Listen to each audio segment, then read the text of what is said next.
మీ దగ్గరికి శాంతి ప్రసాద్ గారు ఉన్నారు. జనసేన పార్టీ సీనియర్ నాయకులు, సీనియర్ అడ్వకేట్ శాంతి ప్రసాద్ గారు. Good afternoon sir. నమస్తే బ్రహ్మాణి గారు. మీకు ప్యానల్లో ఉన్న మా పెద్ద ఆయన యేసురత్నం గారికి, అలాగే మాకు పవన్ కళ్యాణ్ గారి తర్వాత ఇప్పుడు మాకు అత్యంత ఆప్తులైన వర్మ గారికి, అలాగే మా సోదరుడు న్యాయవాది జగదీష్ గారికి మరి చూస్తున్న వీక్షకులకు. సో మొత్తానికి జనసేన అధినేత పవన్ కళ్యాణ్ గారి తర్వాత జనసేన పార్టీ క్యాడరు, కార్యకర్తలు, అభిమానులు అందరూ కూడా అభిమానించే వ్యక్తిగా వర్మ గారిని కీర్తిస్తున్నారు. అయితే వర్మ గారు ఖచ్చితంగా మా పవన్ కళ్యాణ్ గారితో నెక్స్ట్ ఇన్ ప్లేస్కి వచ్చారా. ఓకే, మా అందరి హృదయాల్లో నేను నిలబడ్డారా. ఎందుకంటే ఆయన కాలికి బలపం కట్టుకొని ఆ ఎండను కూడా లెక్క చేయకుండా తిరిగి ఓట్లు వేయించాడు. ఆయన పవన్ కళ్యాణ్ గారు ఆయన మీద పెట్టుకున్న నమ్మకాన్ని ఆయన ఎక్కడ కూడా బొమ్మ చేయలేదు. చాలా మంది విష ప్రచారం చేసినా కూడా మాలాంటి వాళ్ళైతే ఎవరూ నమ్మలే. రైట్. మొత్తానికి శాంతి ప్రసాద్ గారు, కౌంటింగ్ సమయం దగ్గరకు వచ్చేసింది. తెల్లవారితే 6 గంటల తర్వాత నుంచి మొట్టమొదట పోస్టల్ బ్యాలెట్ ఓట్లు లెక్కించే పరిస్థితి ఉంది. సో ఆ తర్వాత నార్మల్ ఓట్లు కౌంటింగ్ జరిగే పరిస్థితి ఉంది. సో క్షణం ఉత్కంఠభరితమైనటువంటి పరిస్థితులు. సో ఇప్పుడు నేషనల్ సర్వే సంస్థలు కూటమికి అనుకూలంగా ఇచ్చిన పరిస్థితి ఉంది. అదేవిధంగా గతంలో కొంత క్రెడిబిలిటీ పొందినటువంటి తెలుగు రాష్ట్రాలకు సంబంధించిన సర్వే సంస్థలు ఏతున్నాయో కొన్ని వైఎస్ఆర్ కాంగ్రెస్ పార్టీకే ఫలితాలు ఎడ్జ్ ఇచ్చినటువంటి పరిస్థితి ఉంది. సో సజ్జల గారు ప్రధానంగా భారతీయ జనతా పార్టీ తోటి కూటమి అంటే తెలుగుదేశం, జనసేన పొత్తు పెట్టుకున్నాయి కాబట్టి నేషనల్ సర్వే సంస్థలు కూటమికి అనుకూలంగా ఇచ్చినాయని కొద్దిసేపటి క్రితం అనేది స్టేట్మెంట్ ఇచ్చారు. అయితే ఇక్కడ బ్రహ్మాండ గారు ఒకటి చెప్పాలి. Psephology is not a science. అది మనం అమెరికా నుంచి ఇంపోర్ట్ చేసుకున్నాం. దాన్ని మొదట్లో ప్రణయరాయ్ తీసుకొచ్చాడు 80s లో ఆ ఎలక్షన్ సమయంలో.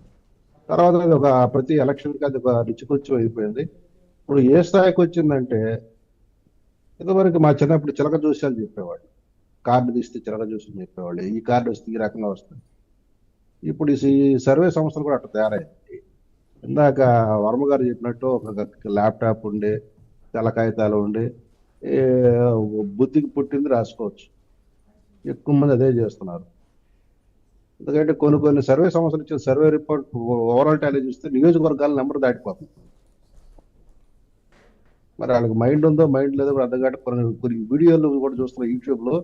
అసలు వాళ్ళు చెప్తున్న విధానం చూస్తే వీళ్ళు అవగాహన చెప్తున్నారా, వాళ్ళు సీనియర్ జర్నలిస్టులు. అంటే ఒకటి ఇక్కడ శాంతి ప్రసాద్ గారు, అంటే ఒకవైపు సంబంధించిన సంస్థలు అంటున్నారా? ఇప్పుడు కేకే సర్వే సంస్థ ఉంది. 2019లో వైఎస్ఆర్ కాంగ్రెస్ పార్టీకి 150+ వస్తాయని ఇచ్చింది. ఇప్పుడు జనసేన 21 స్థానాలు గెలిచిందని ఇస్తుంది. మరి ఆ సర్వే సంస్థ మీద మీకు నమ్మకం ఉందా? మీరు ఇక్కడ కొద్దిగా నేను ఏ సర్వే సంస్థని వేరే చూపట్ల. కాకపోతే సర్వే అనే దాని మీద ఏంటంటే, అది తీసుకునే శాంపుల్ 175 నియోజకవర్గాల్లో ప్రతి మండలంలో అది తిరిగి శాంపుల్ తీసుకోవాలి. ఎక్కువ పాళ్ళు. రెండోది ఏంటంటే, ఓటరు అతనికి ఖచ్చితంగా నేను ఈ పలానా పార్టీకి ఓటేసాను ఈ ఎన్నికల్లో ఎవరు చెప్పండి. గత ఎన్నికల్లో చెప్పారు కానీ ఈ ఎన్నికల్లో దాదాపు ఓటర్లందరూ గుమ్మరంగా ఉన్నారు. పోలింగ్ బూత్ నుంచి వచ్చి బయటకు వచ్చే ప్రతివాడు కూడా. కాబట్టి బయట వాళ్ళు చెప్తారనేది ఎవరు నమ్మవు. అయితే ఈ వీటిల్లో వచ్చే వాటిల్లో కొన్ని నిజాలు అవుతున్నాయి, కొన్ని నిజాలు అవ్వట్లేదు. మనకు తెలుగులో ఒక సామెత ఉంది, గుడ్డోడు గూట్లో రాయేస్తే ఒక్కోసారి రాయి పడుద్ది, ఒక్కోసారి రాయి పడదు. రాయి వేసినంత మాత్రం పోటుగాడు కాదు, రాయి పడినంత మాత్రం పోటుగాడు కాకుండా పోడు. సర్వేలు అట్లా వదిలేసాయి. మేము ఎగ్జిట్ పోల్స్ కన్నా ఎగ్జాక్ట్ పోల్స్ నమ్ముతాం జనసేన. ఎందుకంటే అది ప్రజలు ఇచ్చిన అంతిమ తిరుపతి. ఇప్పుడు మా పెద్ద ఆయన యేసురత్నం గారు ఒక తన ప్రాబ్లం చెప్పాడు. ఇప్పుడు మేము కూడా అడుగుతున్నది అదే, మేము ఆలోచిస్తున్నది అదే, మేము ప్రతిపక్షాలుగా డిమాండ్ చేస్తున్నది కూడా అదే. అటువంటి భయాలు ఇప్పుడు మాకున్నాయి. యేసురత్నం గారికి ఏ భయం అయితే ఉందో ఇప్పుడు మా ప్రతిపక్షాలు కూడా ఏ భయం ఉంది.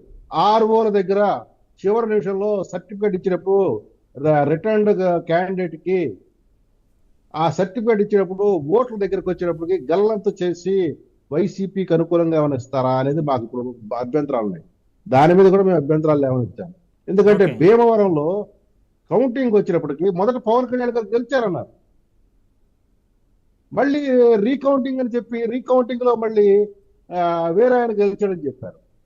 ఆ రోజు పవన్ కళ్యాణ్ గారు హుందాగా తీసుకుందారు, అక్కడికి వదిలేశారు. అంశం మీద నాగబాబు గారు కూడా లెటర్ కూడా అఫీషియల్ రిలీజ్ చేశారు. జన సైనికులు కూడా అందరూ అప్రమత్తంగా ఉండాలి, కౌంటింగ్ ఏజెంట్లు అందరూ కూడా అప్రమత్తంగా ఉండాలి. గతంలో జరిగినటువంటి ఏవైతే సంఘటనలు ఉన్నాయో అవి మళ్ళీ జరగకుండా చూసుకోవాల్సిన బాధ్యత మన మీద ఉందని.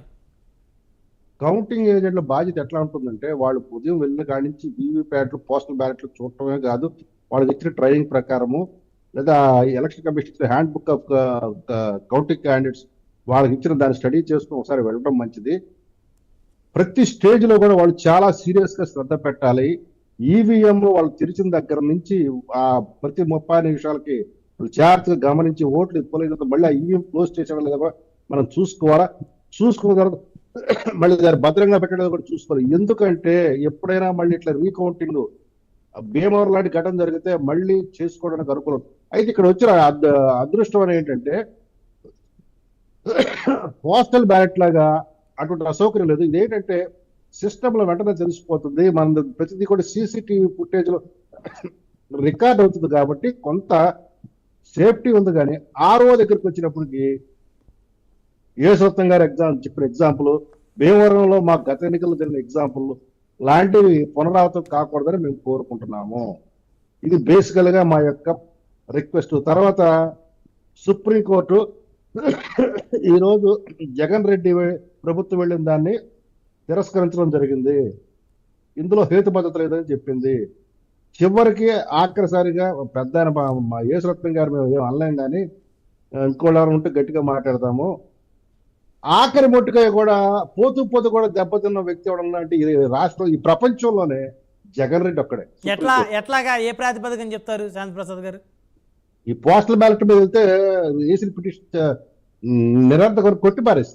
అయితే ఇక్కడ ఒకటి ఇప్పుడు మన యేసరత్నం గారు ఏమడిగారు, దేశమంతా ఒకే రకంగా ఉండాలి కదా, ఆంధ్రప్రదేశ్లోనే ఎందుకని. కరెక్టే. ఇక్కడ వివక్ష ఉంటే ఖచ్చితంగా మరి ఎన్నికల సంఘము చూసేది, తర్వాత రాష్ట్ర హైకోర్టు పట్టించుకునేది, సుప్రీంకోర్టు పట్టించుకునేది. కానీ ఒకటి ఉంది తీర్పు మనకి. ఒకసారి ఎన్నికల ప్రక్రియ మొదలైన తర్వాత ఎన్నికల ప్రక్రియ ముగిసే వరకు ఎటువంటి లిటిగేషన్ ఎంటర్టైన్ చేయడానికి వీల్లేదు. ఇది మనకు ఒక శాసనంగా ఉంది. మీకు ఏమైనా ఉంటే ఎలక్షన్ పిటిషన్ వేసుకోవాలి ఎలక్షన్లు అయిన తర్వాత హైకోర్టులో, అది తప్ప ఇంకా మార్గం లేదు. రెండోది ఇక్కడ వీళ్ళు 25, 27 తారీఖు నాడు ఎన్నికల కమిషన్ ఇచ్చిన ఆ యొక్క సవరణల మీద వెళ్ళారు రాష్ట్ర హైకోర్టుకి. అయితే అక్కడ ఎన్నికల కమిషనర్ ఏం చేశారు, ఆ సవరణ ఉపసంహరించుకుంటున్నామని చెప్పి 30వ తారీఖు మళ్ళీ ఫ్రెష్ గా ఒక సవరణ ఇచ్చారు. అది అక్కడికి వెళ్ళిన తర్వాత వాళ్ళకి తెలిసి అక్కడ షాక్ తిని మళ్ళీ దాని మీద ఒక సవరణ పిటిషన్ వేస్తామని మళ్ళీ హైకోర్టుని బతిమాలుకొని రాత్రి 9 గంటల టైంలో వేసి అప్పుడు హీరింగ్ జరిగిన తర్వాత మళ్ళీ దాన్ని తెల్లారి విన్న తర్వాత ఎలక్షన్ కమిషన్ తరపున న్యాయవాది ఒకటే చెప్పాడు, ఎలక్షన్ ప్రాసెస్ మొదలయ్యి దాన్ని ముగిసే వరకు ఎలక్షన్ ఇటువంటి పిటిషన్లు ఎంటర్టైన్ చేయడానికి వీల్లేదు, ఈ న్యాయస్థానాలకు అధికారం లేదని చెప్పాడు. దాన్ని అంగీకరించింది, తిరస్కరించింది. మళ్ళీ దాని మీద సుప్రీంకోర్టుకి అంటే గవర్నర్ అక్కడ కూర్చోవాలి కదా. కాకపోతే ఏంటంటే చేదస్తత్వం ఒకటి చెప్తే తిడితే ఏడుస్తుంది అన్నట్టుగా సుప్రీంకోర్టుకు పోయాడు. అక్కడ కూడా మామిడి వాళ్ళ వచ్చాడు. సో ఆఖరి సుప్రీంకోర్టుతో చివాట్లు ఆఖరి రోజు కూడా తిన్న ఏకైక ముఖ్యమంత్రి ఈ భారతదేశంలో ఉన్నాడంటే జగన్మోహన్ రెడ్డి. ఇది నిజంగా అతనికి వరల్డ్ రికార్డు గిన్నిస్ బుక్ అతనికి ఎక్కించే పేరు, కానీ మన ఆంధ్రప్రదేశ్ రాష్ట్రానికి మటుకు చాలా దౌర్భాగ్యకరమైన విషయం. ఎందుకంటే అక్కడ స్టేట్ ఆఫ్ ఆంధ్రప్రదేశ్ అని ఉంటుంది. అది మన ఆంధ్రులకి తలకాయించుకోవాల్సిన అవసరం. ఇంత నికృష్టమైన విధానాలు నేను ఎక్కడా చూడాల. అందులో కోర్టుల్లో తెలిసి కూడా వెళ్ళటం అనేది నీకు నిజంగా వివక్ష అయితే అక్కడ కేంద్ర ఎన్నికల తరపు అధికారి ఏం చెప్పాడు న్యాయవాది, ఈ విధానాన్ని ఒక ఆంధ్రప్రదేశ్కి రాష్ట్రానికి కాదు దేశం మొత్తం అమలయ్యేలా మేము గైడ్ లైన్స్ ఇష్యూ చేస్తున్నామని చెప్పాడు రాష్ట్ర హైకోర్టులో. ఓకే, మీకు మీ ఒక్కరికి వివక్ష ఎట్లా అవుతున్నప్పుడు 30వ తారీఖు నాడు ఇచ్చిన సవరణని దేశం మొత్తం అమలయ్యేలా మేము సవరణ తీసుకొస్తున్నామని చెప్పాడు. దేని గురించి? ఇట్లా కొన్ని ప్రభుత్వాల వల్ల కొంతమంది అమ్ముడు పోయే అధికారులు ఉంటే వాళ్ళని లోపరుచుకొని పోస్టల్ బ్యాలెట్ని డిస్క్వాలిఫై చేయడం కోసం చేసి ఎత్తుకొడలని నివారించడం కోసం. సో మరి ఇప్పుడు ఆ ప్రాతిపదికన ఎన్ని రాష్ట్రాల్లో ఈ విధంగా పోస్టల్ బ్యాలెట్ వెనక సీల్ లేకపోయినా కౌంటింగ్ లో యాక్సెప్ట్ చేసే పరిస్థితి ఉందనుకోవచ్చు శాంతిప్రసాద్ గారు? అటువంటి దౌర్భాగ్యం బహుశా మన భారతదేశంలో ఏ రాష్ట్రం ఉండదు, ఒక మన భారతదేశంలో మన ఆంధ్ర రాష్ట్రం తప్పితే. ఇక్కడ కూడా కక్ష కట్టే, ఎందుకంటే వాళ్ళకి తెలుసు ఉద్యోగస్తులు వీళ్ళు ఓటేరని.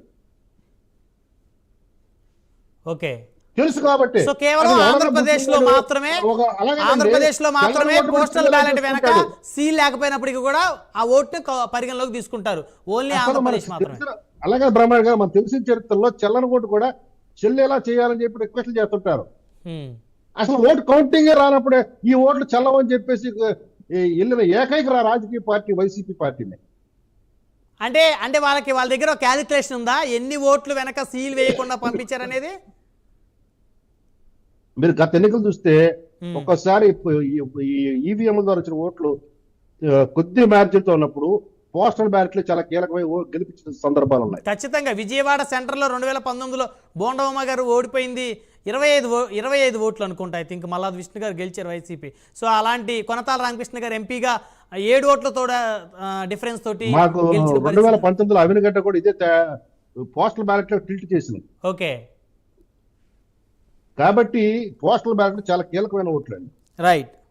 అయితే ఆయన ఇప్పుడు ఏకపక్షంగా పడి కాబట్టి వైసీపీ ఈ రకంగా ఈ 75 సంవత్సరాల ఈ భారతదేశ ఎన్నికల చరిత్రలో ఏ ఒక్క పార్టీ కూడా ఓట్లు కౌంట్ చేయదని వెళ్ళటం అనేది నేను ఎప్పుడు వినలేదు.